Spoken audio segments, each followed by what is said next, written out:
Halo semuanya, Assalamualaikum. Jumpa lagi di video pembelajaran IPA kelas 7.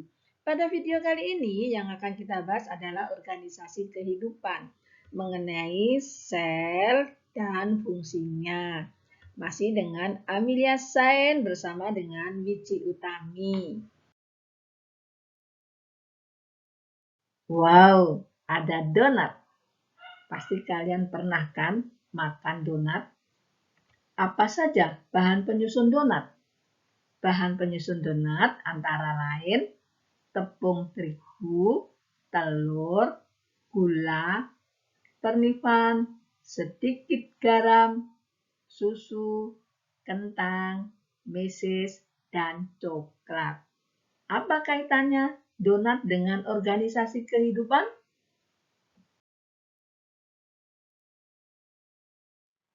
Ini adalah gambar tubuh manusia. Tubuh manusia itu tersusun oleh beberapa organ yang membentuk sistem organ, akhirnya terbentuklah organisme yaitu berupa manusia. Yang ini adalah gambar tumbuhan. Tumbuhan tersusun oleh beberapa organ yang nantinya akan membentuk tumbuhan. Sama dengan donat tadi. Donat tadi tersusun oleh beberapa bahan, akhirnya terbentuklah donat. Tubuh makhluk hidup terdiri atas beberapa unit, dimulai dari unit terkecil hingga unit yang terbesar. Urutan unit penyusun makhluk hidup disebut dengan hierarki kehidupan atau hierarki biologi. Lalu, apa saja unit terkecil hingga unit terbesar tersebut? Untuk mengetahui jawabannya, lihatlah video ini. Hierarki biologi atau struktur kehidupan, urutan unit penyusunnya dimulai dari sel, sel akan membentuk jaringan, jaringan membentuk organ, organ membentuk sistem organ akan membentuk organisme, dan organisme akan membentuk ekosistem. Sel merupakan unit terkecil yang menyusun tubuh makhluk hidup. Ukuran sel itu sangat mikroskopis, sangat kecil, sehingga untuk melihatnya itu harus menggunakan alat, yaitu menggunakan mikroskop. Ada istilah sel prokariota dan sel eukariota. Berdasarkan apa kita membedakan kedua sel tersebut?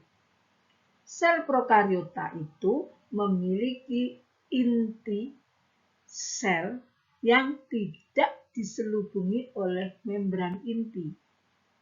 Sedangkan sel eukariota atau eukariotik memiliki inti yang dibungkus oleh membran sel. Jadi, ini adalah sel eukariota, sedangkan yang ini adalah sel prokariota.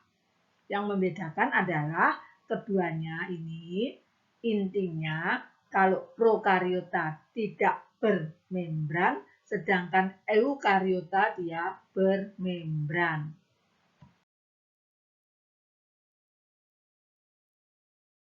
Pada sistem 5 kingdom, hanya kingdom Monera yang terdiri dari bakteri dan gagang biru yang memiliki sel prokariotik.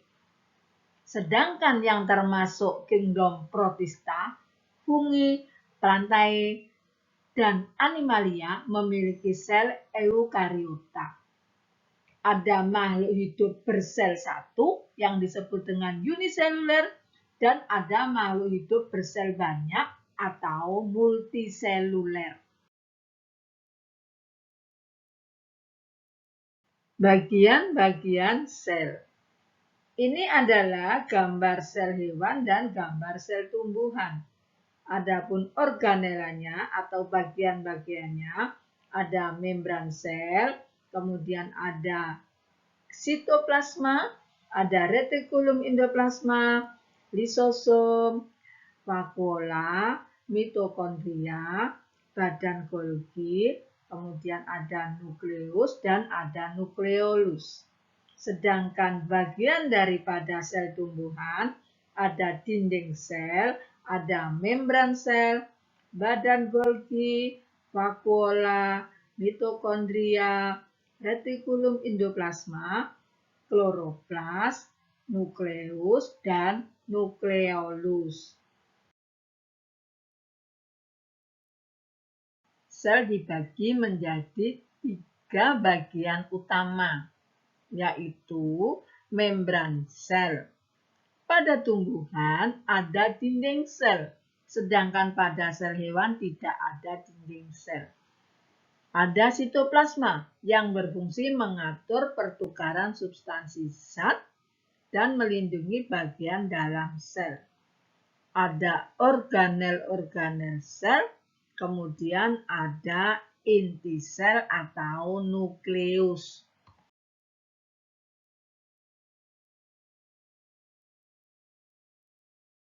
Yang pertama adalah membran sel. Membran sel merupakan bagian terluar dari sel.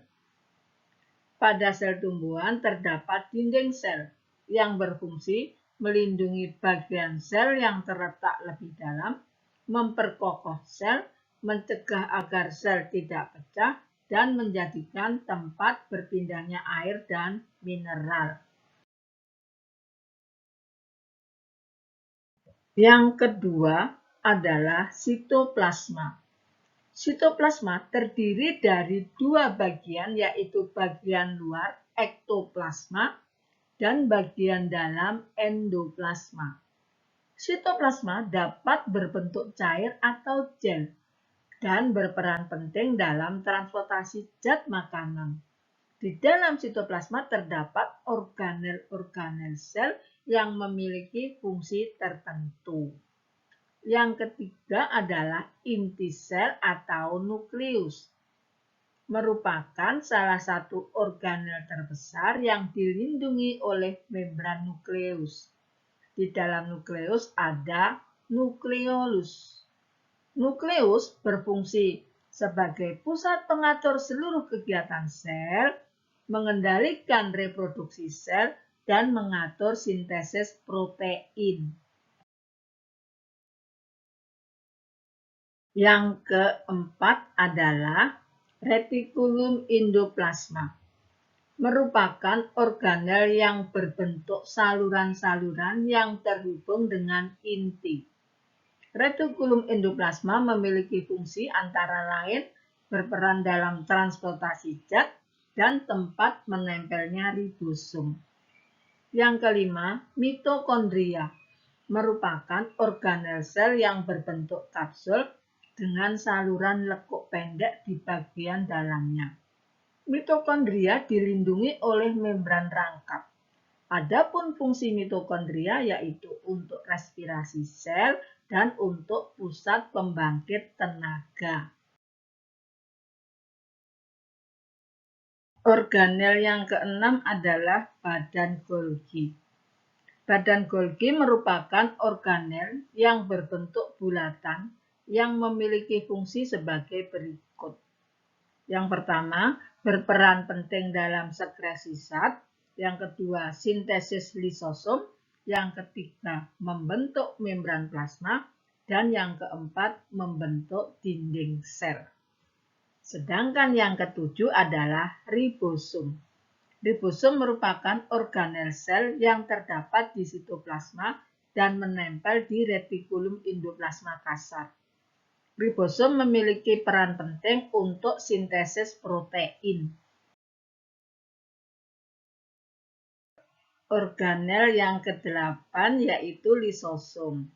Lisosom memiliki beberapa fungsi, di antaranya mencerna zat-zat yang belum dapat diurai, menghancurkan bagian sel yang tidak berguna, mencerna makanan cadangan di saat kekurangan, tempat pembentukan enzim pencernaan, dan menetralkan zat yang menyebabkan kanker.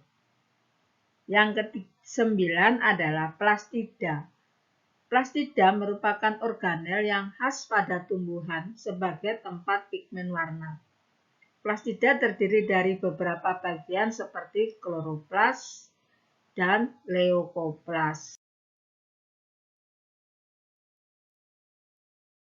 Organel selanjutnya yang nomor 10 yaitu vakuola. Vakuola umumnya ditemui pada sel tumbuhan.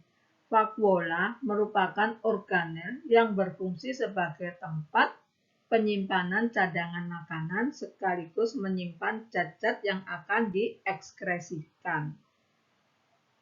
Yang ke-11, mikrotubulus merupakan organel mikro yang berfungsi sebagai kerangka sel dan berperan penting dalam pembentukan benang-benang spindle.